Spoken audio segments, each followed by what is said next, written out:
नमस्कार दोस्तों, जय जोहार। मैं कौशल तिवारी और बिहनिया संझा में आपका स्वागत है। ये फिल्म वाले भी किस तरीके से डायलॉग बना देते हैं जो राजनीति में पूरी तरीके से फिट होती है। एक चुटकी सिंदूर वाला डायलॉग तो आप लोगों ने सुना होगा।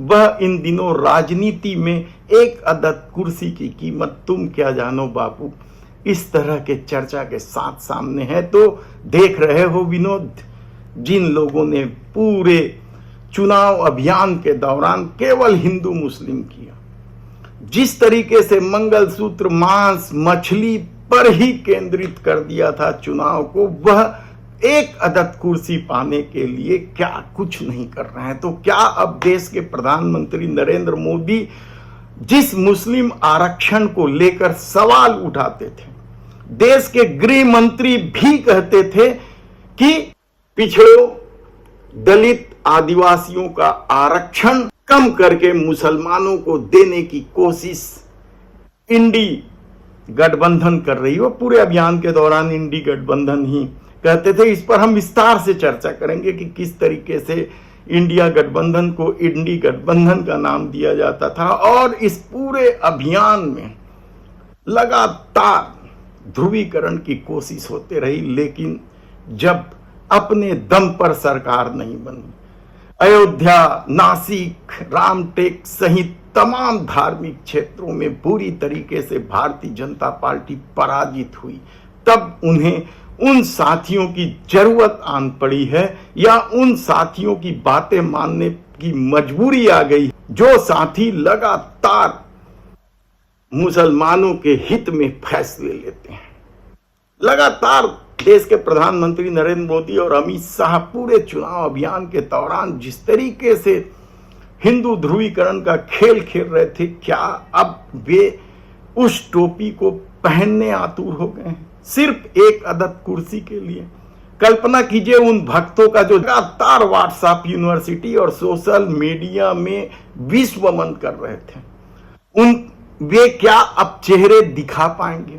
उन हिंदूवादी बांगड़ बिल्लों का भी नहीं सोचा देश के प्रधानमंत्री कुर्सी के लिए, तब क्या वे अब नीतीश कुमार मुस्लिम आरक्षण की बात करते हैं, उसे रोक पाएंगे? क्योंकि बिहार में नीतीश कुमार का जलवा है और उन्होंने लोकसभा चुनाव में भी अपना जलवा दिखा दिया। तब दूसरा नाम है चंद्रबाबू नायडू।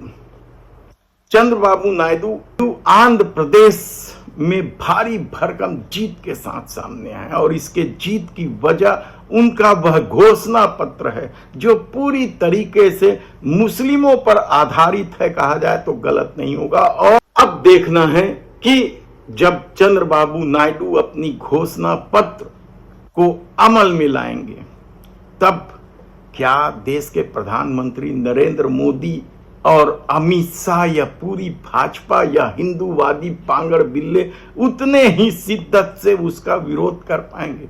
क्योंकि घोषणा पत्र में जो बातें कही गई है वह हिंदूवादियों के लिए बेचैन कर देने वाला है, क्योंकि मोदी सरकार की समूची राजनीति इस दौर में हिंदुत्व पर ही केंद्रित था। तब चंद्रबाबू नायडू ने क्या घोषणा किया है और क्या वादे किए हैं चुनाव में, इसको जानने की जरूरत है। चंद्रबाबू नायडू का मुसलमानों को लेकर जो वादा है या चुनाव जीतने पर पूरा करने की जो घोषणा की है, उसमें सबसे बड़ा वादा है 50 साल से अधिक उम्र के मुसलमानों को पेंशन देना। क्या इसे देश के प्रधानमंत्री नरेंद्र मोदी या अमित शाह इसे रोक पाएंगे? क्या बोल पाएंगे चंद्रबाबू नायडू को? दूसरा, आंध्र प्रदेश के सभी बड़े शहरों में ईदगाह और कब्रिस्तान के लिए जगह दी जाएगी। और यही नहीं, आंध्र प्रदेश की राजधानी में भव्य हज हाउस बनाने का वादा भी चंद्रबाबू नायडू ने किया है। हर मस्जिद को 5,000 रुपए महीना रख रखाव के लिए दिया जाएगा और इसके अलावा 1 लाख रुपए अनुदान भी दिया जाएगा। यूं ही बम्पर सीट चंद्रबाबू नायडू को नहीं मिली है। तब ऐसी परिस्थिति में आगे आप सुनेंगे तो और हैरान हो जाएंगे। प्रत्येक मुसलमान को 5 लाख तक का लोन दिया जाएगा, वह भी बिना ब्याज के, और हर इमाम को 10,000 रुपए महीने वेतन दिया जाएगा, तनख्वाह दी जाएगी। और जो पढ़े लिखे इमाम हैं उन्हें सरकारी काजी का दर्जा भी दिया जाएगा या सरकारी काजी भी बनाया जाएगा। उर्दू भाषा के प्रचार प्रसार और उन्नति के लिए आयोग का गठन भी करेगा और उसे सरकारी तौर पर मदद भी दी जाएगी।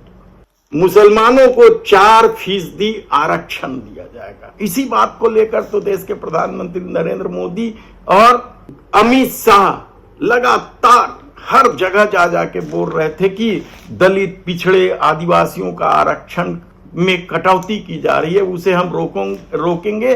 और यहां तक कहा गया है कि उनके रहते या नहीं होने दिया जाएगा। तब वे चंद्रबाबू नायडू को कैसे रोकेंगे और चंद्रबाबू नायडू कैसे रुकेंगे। और हज यात्रा के लिए मक्का मदीना जब कोई मुसलमान जाएगा आंध्र प्रदेश का, तो उन्हें 1 लाख रुपए की मदद भी आंध्र प्रदेश की सरकार करेगी, यानी चंद्रबाबू नायडू की सरकार करेगी। और उर्दू विश्वविद्यालय, भव्य उर्दू विश्वविद्यालय की बात की गई। तब ऐसी परिस्थिति में सरकार कितने दिन चलेगी, यह सवाल ही बेमानी है, क्योंकि सत्ता के लिए इस दौर में देश के प्रधानमंत्री नरेंद्र मोदी को लोगों ने देखा है क्या कुछ नहीं करते। तब चंद्रबाबू नायडू को क्या वे मना कर पाएंगे कि उनसे समर्थन नहीं चाहिए, ये सब बंद कर दीजिए? नहीं कर पाएंगे, क्योंकि सुन रहे हो विनोद, एक अदद कुर्सी की कीमत क्या होती है।